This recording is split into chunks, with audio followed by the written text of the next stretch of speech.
அடிச்சாம் பாரு ஆப்பு. மு.க. ஸ்டாலின் இனிமேல் ஜென்மத்துக்கும் ஜெயிக்க முடியாது.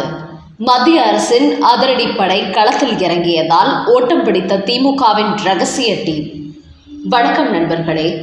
பீகார் மாநிலத்தில் சார் என்கிற பெயரில் தேர்தல் ஆணையம் போலி வாக்காளர்களை நீக்கும் பணிகளில் இறங்கியிருப்பது ஒட்டுமொத்த அரசியல் கட்சிகளுக்குமே கடும் அதிர்ச்சியை கொடுத்திருக்கிறது.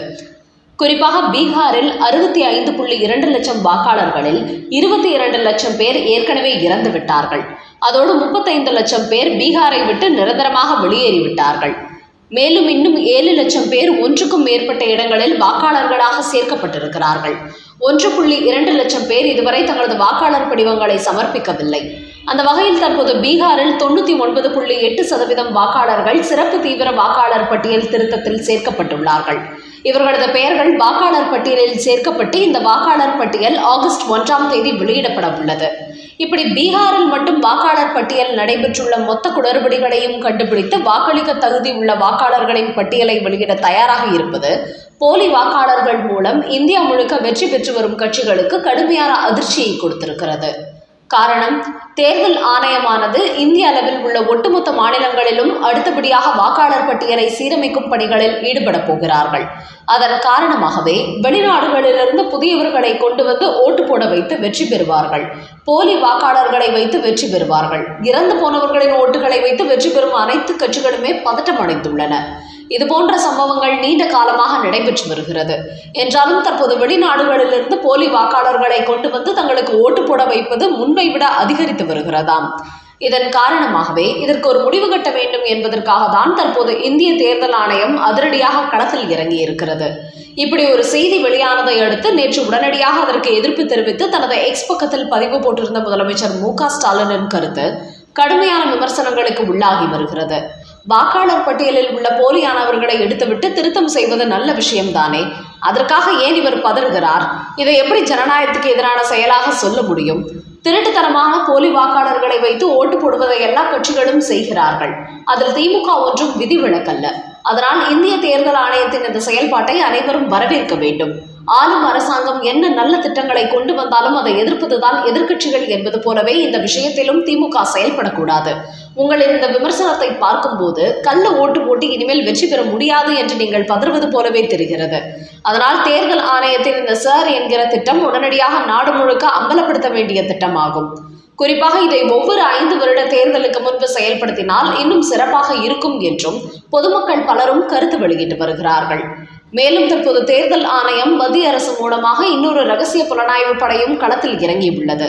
குறிப்பாக இந்திய அளவில் உள்ள பல மாநிலங்களில் போலி வாக்காளர்களை தயார் செய்வது, அவர்களின் பட்டியலை தேர்தல் ஆணையத்தில் உள்ள கருப்பு ஆடுகள் மூலம் வாக்காளர் பட்டியலில் இணைத்து தேர்தல் நேரங்களில் அவர்களை வாக்களிக்க வைப்பது போன்ற வேலைகளில் செய்து வருகிறார்கள். இப்படி பெரும்பாலான கட்சிகள் லட்சக்கணக்கான பேரை களத்தில் இறக்கிவிட்டு வருவதும் தெரிய வந்துள்ளது. அதனால் மாநில வாரியாக ஒவ்வொரு கட்சிகளையும் புலனாய்வு செய்வது, போலி வாக்காளர்களை உருவாக்கும் கட்சிகளின் மீது கடுமையான நடவடிக்கை எடுக்கவும் தேர்தல் ஆணையம் தயாராகி வருகிறது. இப்படி ஒரு புலனாய்வு படையை தேர்தல் ஆணையம் களத்தில் இறக்கிவிட்டதால் போலி வாக்குகளை நம்பி தேர்தலை சந்திக்கும் அத்தனை கட்சிகளுமே கடும் அதிர்ச்சி அடைந்திருப்பதோடு இத்தனை காலம் தாங்கள் செய்து வந்த இந்த பித்தலாட்ட வேலைகள் அம்பலத்துக்கு வந்துவிடக்கூடாது என்பதற்காக தங்களது அனைத்து சீக்ரெட் வேலைகளையும் மூடி மறைக்க தொடங்கி இருப்பதாகவும் பரபரப்பு தகவல்கள் வெளியாகியுள்ளன. அடுத்த செய்தி, சட்டவிரோத குடியேறிகளை மதத்தின் பின்னால் ஒளித்து வைப்பதா? அரசியல் கட்சிகளுக்கு தேர்தல் ஆணையம் எழுப்பிய பகீர் கேள்வி.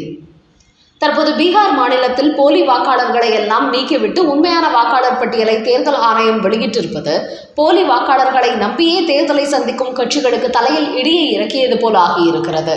அதன் காரணமாகவே ஜனநாயகத்தை பாதுகாக்க வேண்டும் என்பதற்காக மேற்கொள்ளப்பட்டு வரும் இந்த நடவடிக்கையை ஜனநாயகத்திற்கு எதிரான நடவடிக்கை என்று காங்கிரஸ், திமுக உள்ளிட்ட கட்சிகள் விமர்சனம் செய்துள்ளார்கள். இப்படி இவர்கள் இந்த விஷயத்தை ஆதரிக்கவில்லை என்றாலும் வெளிப்படையாக விமர்சனம் செய்திருப்பது அவர்கள் மீதான சந்தேகத்தை இன்னும் அதிகப்படுத்தியிருக்கிறது. அப்படி என்றால் இதுபோன்ற வேலைகளை இந்த நடவடிக்கைக்கு எதிராக குரல் கொடுக்கும் கட்சிகள் தான் செயல்படுத்தி வருகின்றன என்று அனைவரும் கருத்து கூற தொடங்கி இருக்கிறார்கள். இந்த நேரத்தில் டெல்லி வட்டார ஊடகங்களில் வெளியாகி இருக்கும் ஒரு செய்தி பரபரப்பை ஏற்படுத்தி உள்ளது. அந்த செய்தியில் 2024 மக்களவைத் தேர்தலில் மோடியை எப்படியாவது தோற்கடித்து விட வேண்டும் என்று இந்தி கூட்டணி கட்சிகள் கடுமையான முயற்சி செய்கிறார்கள். ஏகப்பட்ட குளறுபடிகளையும் செய்தார்கள். ஆனபோதிலும் அவர்களால் அவரை வீழ்த்த முடியவில்லை. அதன் காரணமாகவே அடுத்த 2029 மக்களவை தேர்தலிலாவது மோடியை எப்படியேனும் வீழ்த்த வேண்டும். குறிப்பாக பாஜக ஒரு பலம் பொருந்திய கட்சியாக இருப்பதால் அவர்களை நேர்வழியில் அத்தனை எளிதில் வீழ்த்த முடியாது. அதனால் குறுக்கு வழியில் செயல்பட்டாவது பாஜக ஆட்சியை முடிவுக்கு கொண்டு வர வேண்டும் என்று இந்தி கூட்டணி கட்சிகள் முடிவெடுத்துள்ளார்களாம். இப்படி அவர்கள் சீக்கிரட்டாக செய்து வரும் விஷயங்கள் வெளியில் கசிந்த பிறகுதான் அனைவருக்குமே சந்தேகத்தை அதிகப்படுத்தியுள்ளதாம். அதன் பிறகுதான் பீகாரில் இன்னும் சில மாதங்களில் சட்டமன்ற தேர்தல் வர இருப்பதால் இந்த வாக்காளர் சீரமைப்பு பணியை தேர்தல் ஆணையம் தொடங்கியது. இந்த நேரத்தில் இதற்கான எதிர்ப்பு அதிகரிக்கும் மாநிலங்களையும் அடுத்தபடியாக தேர்தல் ஆணையம் குறிவைக்கிறது. இதனால் பீகார் மட்டுமின்றி இந்திய அளவில் உள்ள அனைத்து மாநிலங்களில் உள்ள போலி வாக்காளர்களையும் நீக்கிவிட்டு சீரமைப்பு செய்யும் பணிகளில் தேர்தல் ஆணையம் படு தீவிரம் காட்டப் போகிறது. இந்த நேரத்தில் இந்திய தேர்தல் ஆணைய வட்டாரங்களிலிருந்து இன்னொரு செய்தியும் வெளியாகி இருக்கிறது. குறிப்பாக இந்தியாவில் சட்டவிரோத குடியேறிகள் யாரையும் திருப்பி அனுப்பாமல் இந்தியாவிலேயே வைத்திருக்கிறார்கள். அவர்கள் இஸ்லாமியர்கள் என்கிற போர்வையில் மதத்தின் பின்னால் ஒளிந்து கொண்டிருக்கிறார்கள். அவர்களை தங்கள் மதத்தவரின் எண்ணிக்கையை அதிகப்படுத்த வேண்டும் என்பதற்காக இந்தியாவிலேயே நிரந்தரமாக வைத்துள்ளார்கள். அதனால் அடுத்தபடியாக இந்த விஷயத்தில் மிகப்பெரிய அளவில் நடவடிக்கை எடுத்தால் மட்டுமே சட்டவிரோத குடியேறிகளை கண்டறிந்து சொந்த நாட்டுக்கு அவர்களை திருப்பி அனுப்ப முடியும். அதோடு சில குறிப்பிட்ட கட்சிகள் வங்கதேசம், பங்களாதேஷ், மியான்மர் போன்ற நாடுகளிலிருந்து ஏராளமானவர்களை தேர்தல் நேரங்களில் கள்ள ஓட்டு போடுவதற்காக அழைத்து வந்தவர்கள் அவர்களை திருப்பி அனுப்பாமல் இந்தியாவிலேயே நிரந்தரமாக்கி இருக்கிறார்கள். குறிப்பாக காங்கிரஸ், திரிணாமுல் காங்கிரஸ், ஆம் ஆத்மி, திமுக உள்ளிட்ட கட்சிகள் ஆதரவில் தான் அவர்கள் இந்தியாவில் இருப்பதாகவும் தெரிய வந்திருக்கிறது. அதனால் அடுத்தபடியாக இந்தியா முழுக்க இதுபோன்று சட்டவிரோதமாக குடியேறி மதத்தின் பின்னால் ஒளிந்திருப்பவர்களை கண்டறிந்து வெளியேற்றும் பணிகளில் தீவிரம் காட்ட தயாராகி விட்டதாகவும் தேர்தல் ஆணைய தரப்பிலிருந்து சில அதிரடி தகவல்கள் வெளியாகியுள்ளன. அந்த அளவுக்கு இந்தியாவில் உள்ள சில கட்சிகள் இஸ்லாமியர்களை தங்களது வாக்கு வங்கியாக வைத்திருப்பதோடு அண்டை நாடுகளில் உள்ள இஸ்லாமியர்களையும் இந்தியாவுக்கு அழைத்து வந்து அவர்களையும் தங்களது வாக்கு வங்கியாக மாற்றி இருப்பதோடு இந்த நாட்டிலேயே அவர்களை நிரந்தரமாக குடியிருக்க வைத்துள்ளார்கள். இது குறித்த தகவல்கள் உளவுத்துறை மூலம் உள்துறை அமைச்சகத்துக்கு தெரிய வந்ததை அடுத்துதான் அனைத்து வெளிநாட்டவரையும் கண்டறிந்து சொந்த நாட்டுக்கு திருப்பி அனுப்பும் வேலைகளையும் தொடங்கியுள்ளார்கள். இதனால் இந்தி கூட்டணியில் உள்ள மொத்த கட்சிகளும் அதிர்ச்சி அடைந்திருக்கிறார்கள். இஸ்லாமியர்களின் வாக்கு வங்கியை அதிகப்படுத்தி மோடியை வீழ்த்த வேண்டும் என்று திட்டமிட்டால் இப்போது நம்முடைய வாக்கு வங்கி ரகசியத்தை கண்டறிந்து அதற்கு வேட்டு வைக்கும் வேலைகளில் இறங்கிவிட்டார்களே என்று கடும் கலவரம் அடைந்திருக்கிறார்கள். மக்களவை சபாநாயகரின் நடவடிக்கை எதிரொலி தர்ணா செய்வதை வாபஸ் பெற்ற எதிர்க்கட்சி எம்பிக்கள். மக்களவையில் மழைக்கால கூட்டத்தொடர் தொடங்கியதிலிருந்தே தொடர்ந்து எதிர்க்கட்சி எம்பிக்கள் தர்ணாவில் ஈடுபட்டு வந்தார்கள். குறிப்பாக தற்போது வெளிநாடு சென்றிருக்கும் பிரதமர் மோடி நாடு திரும்பியதும் ஆபரேஷன் சிந்தூர் குறித்து விளக்கம் அளிப்பார் என்று மக்களவை சபாநாயகர் ஓம் பிர்லா திட்டவட்டமாக கூறியிருந்தார். என்றாலும் அதை ஏற்காத எதிர்க்கட்சி எம்பிக்கள் அமளியில் தொடர்ந்து ஈடுபட்டு வந்தார்கள். இதனால் வரம்பு மீறி செயல்படும் எம்பிக்களை வெளியேற்றி மாதக்கணக்கில் சஸ்பெண்ட் செய்ய சபாநாயகர் ஓம் பிர்லா திட்டமிட்டு வந்தார். யார் யாரை சஸ்பெண்ட் செய்யலாம் என்ற பட்டியலும் தயாராகி வந்தது. இந்த நிலையில் இன்று இனிமேல் லோக்சபாவில் தர்ணா செய்ய மாட்டோம் என்று தங்களது எதிர்ப்பினை வாபஸ் பெறுவதாக எதிர்க்கட்சி எம்பிக்கள் அறிவித்துள்ளார்கள். இதையடுத்து எம்பிக்கள் மீது நடவடிக்கை எடுப்பதை தவிர்க்கப் போவதாக அறிவித்துள்ளார் சபாநாயகர்.